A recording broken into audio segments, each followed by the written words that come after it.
در مسجد میریم، مفتیش دیگر است و پدرش خیلی مفتی بود. حاضر مفتیش بچهش گفته است که از آن میگوین 10-15 منوت جداد میکنه. اون مسافید همه را هر روز چی میکنه؟ در مسجد هستم الحمدلله، هر روز قطعا همون دنباله هایی که تاجیک هستن و تتر هسته میگه که خانی من در مسجد های، از آن شما فقط همین خانی ما دمدش نمیروه. کسانی که نماز میخونن اوجه در مسجد جمع شدگی هم شما 10-15 منوت جداد نکنین. و دنباله ها مثلا میگن که نه ما رو مفتی هم خیلی قرار دادگی که بعد که از اون گفتین 10-15 منوت باید بیستین. هر روز انما خیلی مشکلات هست در برنی ها. این چیزا باید مشکلی نشود. از آن در وقتش گفته میشود. از آن رو هیچ کس وقتش پیشو قفا کردن به حق ندارد، چون که شریعت در وقتش میگونو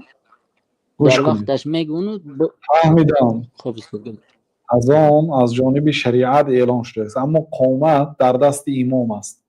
امام آخر بیچاره امام به همین قدر امکانیت داده شده است که امام به قومت خوجین است. امام خواهد بدی 10 منوت قومت میگوید، خواهد بدی 20 منوت، خواهد بدی 30 دقیقه. مثلا نماز بامداد در جاهای ما در تاجیکستان بدی 1 ساعت میخونه. حق امام است. امام که وقت قضا نشود، امام همین قدر حق دارد در این مسجد.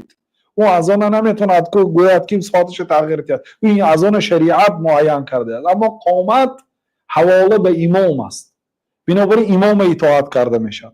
و مقصد شریعت بله وقتی که از آن که گفتید مردم شنیده باید بیاید، لیکن به هر حال ما نداخل 10 دقیقه مردم بین از آن و قومت دعا کند.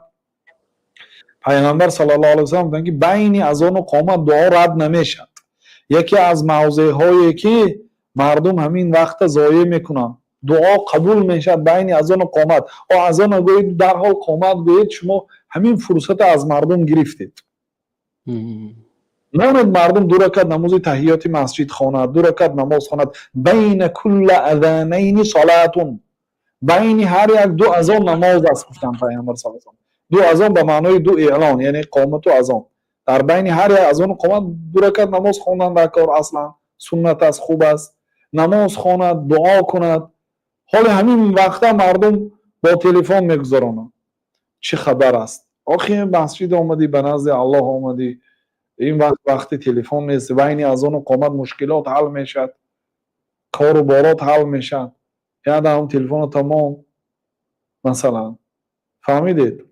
بنابراین بین اذان و قامت باید فرصت گذارد امام. این خوب است.